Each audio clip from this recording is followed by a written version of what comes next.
you. 32-13 in conference play in the Western Conference. The OKC Thunder is only 35-11. They're neck and neck with the supposedly best team, right? They have injuries all season. They just got the Luka Doncic trade. Their bench and their depth is ready, right? You have Dorian Finney-Smith. AR is playing the best basketball, averaging 20 points. You have three guys that can get a basket at any time. LeBron James' IQ is through the roof, and now he has possibly one of the best playoff scorers in the league. Yeah, no, I mean, Luka Doncic, we were talking this morning, has he ever had a teammate who could score the way Doncic does in the playoffs? Maybe peak Kyrie in Cleveland, but even that, maybe not. They're the scariest duo in the NBA when it comes to a playoff series. Wouldn't they be the scariest duo in the NBA to play in a playoff series? Because as we've talked about this before, when you power rank the star players in a series, the team that has the most, the top players, they're going to win the series, or at least they're supposed to. And that's what the Lakers have. And the supporting cast is what everybody's going to watch, is do they have enough guys that can knock down those kick-out threes, the space threes, that are going to allow their offense to continue? Because they have defenders. They have really good wing defenders. You mentioned a couple of them, Marcus, that they can switch. They can do everything you want.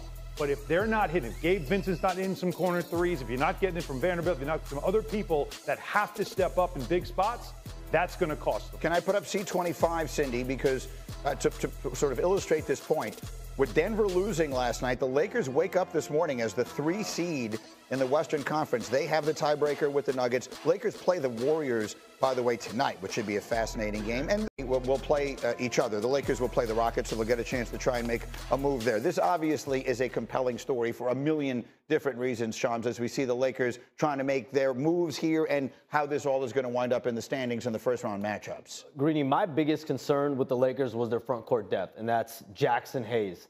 That at the trade deadline, that was the issue, and that's something that the Lakers themselves acknowledged. Like, we have a gaping hole. Rob Pelinka makes the trade for Mark Williams. They rescind it. They don't get Mark Williams. But Jackson Hayes, like the way he's played the second half of the season, I look at it, that's the Luka Doncic effect to me. The way he makes guys around him better, especially big men, that's a massive, I think, sign for them. Positive sign. But where's that depth coming into play? Watch all that Derek Lively film. Just do what he's doing, right? So if you, Marcus, were going to bet that, I don't even know where you live, but wherever your palatial estate is. Yeah. Switch, right? You could play him a little bit at the 5 and spread the floor and leave it open.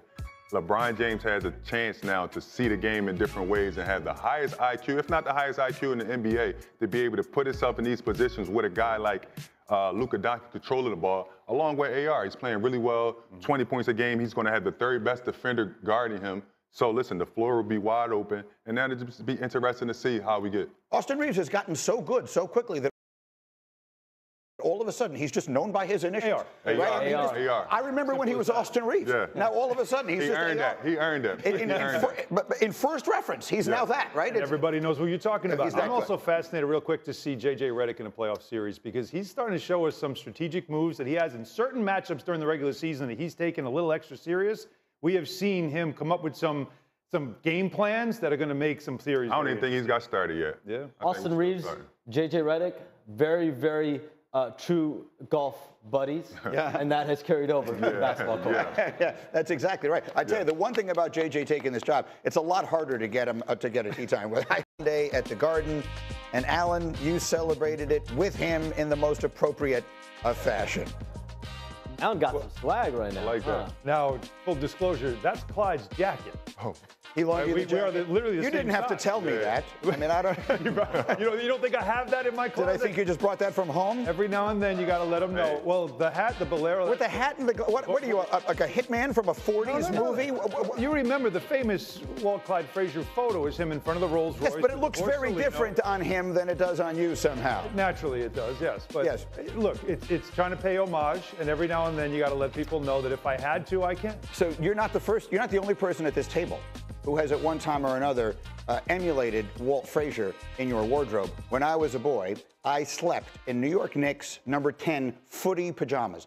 Remember the pajamas that had little feet on them, like, you know, remember those? Yeah. I did. New York Knicks number 10. Yeah, I wore those up until I was like 25. I slept in those, and because he was my favorite player ever when I was growing up. So I thought that was funnier than that. Okay, let's show the Knick highlight from last night. Knicks and Cavs. Work with me here, guys. Karl Anthony Towns of the Knicks ashamed of you. visiting Cleveland. Everyone ashamed of me. Mid-third quarter, Karl Anthony Towns. He had 25 and 13. Few possessions later, though, Allen, it would be Donovan Mitchell taking the game over. And he did, because OG Anunoby got into foul trouble and he couldn't guard him anymore. And that's exactly what Donovan Mitchell wanted, because he couldn't get anything going early.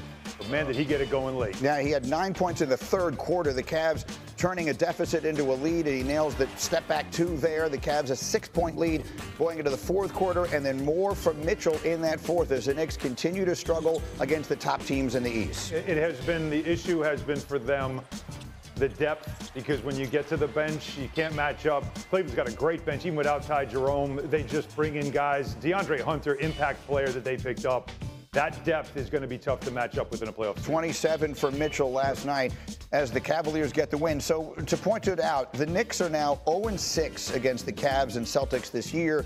They've lost those games by an average of 21 points. 4 of their 5 worst losses this season have come to Cleveland and Boston. And the bad news, look, the Knicks are having a very good year, but the bad news is it's Cleveland and Boston they're going to have to deal with if they're going to do anything substantial this year. In the reverse order, they would get Boston in the second round. That's just the way this thing is going to line up if both those teams get out of there. And you have concerns about the Knicks, and what are they? First of all, if they match up with Boston or Cavaliers, it's a nightmare, right? They don't have enough depth. I'm a big Knicks fan, but I do not trust anybody that's coming off the bench. This is a 5-man team, right? You're going into the playoff with 5 guys that you trust. Who has confidence? Who's been there before that's coming off the bench? Who can step in if an injury does happen? Well, the one good news for that is that Tom Thibodeau never brings anybody off the bench. I remember the playoffs of last year, like all those guys were playing like 42, 43, 46, 48 minutes, so it may not matter. But that brings up a question that a lot of people in New York ask, which is, does he play these guys too much in the regular season? One of the players came out and said it. Yes, Bridges said it earlier in the season, right? Yes. It's not that he plays. It's from game 1 to game 82. Where is the in-between? When are you resting these guys to get ready? Because as a basketball player and as a guy that's been in the playoffs, the level goes up another notch. Do these guys have enough injuries? If somebody go down, who comes in that he has confidence, that actually has confidence in their self? Because a lot of them haven't been playing all season. Allen, it's obviously something we've heard about Tom Thibodeau forever, going back. You're with this team day in, day out. Is that question/criticism fair? It's fair, but also understand the people you're dealing with. I mean, the Villanova guys don't want to load manage. That's a real thing. Like, you ask them to sit out a game for rest, they're not doing it. They want to play. And that is also a part of what has become their culture there. Tom Thibodeau always talks about the most important game is tonight's game. They don't worry about tomorrow. They don't worry about that stuff. They try to get as many wins as they can. That's just what they do. But is the depth thing going to be an issue because they're extremely top-heavy? Yes, and that's why I feel like there's still one transaction cycle away from being a team that can contend. So, it's an issue now. Sorry to cut you off. It's almost an issue now. You have Jalen Brunson that's been out for these games. Yes, he sprained his ankle, but if it's not Jalen Brunson, if Bridges go down, if Karl Anthony Towns have to miss a game, you don't want